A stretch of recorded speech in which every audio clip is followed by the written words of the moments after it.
Poc es podien imaginar els estudiants dels Salesians de Sarrià que una de les dutxes amagava l'entrada a un refugi de la Guerra Civil. Són més de 400 metres quadrats de passadissos, 2 banys i sales per emmagatzemar material. Tot i que estava documentat la seva localització i obertura fa poques setmanes, ha estat gràcies a un treball de recerca de 3 estudiants de segon de batxillerat. És perillós l'accés perquè hi ha com uns 20 centímetres d'aigua en tota la galeria subterrània. Es conserva els marcs de les portes dels lavabos, alguna inscripció a la paret, però de mobiliari no es conserva res. Tot va començar estudiant la transformació de l'escola en indústria de guerra. Van remenar fotografies antigues, textos escrits pels capellans i els documents que es conserven a l'Arxiu Tarradellas, on van localitzar el plànol del refugi.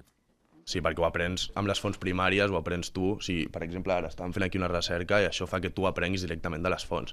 No és estar a una classe on el professor et fa una classe magistral, sinó que ets tu amb la història. A part de saber bé la Guerra Civil a molta més profunditat, perquè me la sabia però bastant per sobre, m'ha sorprès bastant el tema de que dintre el bàndol republicà estigués tan dividit.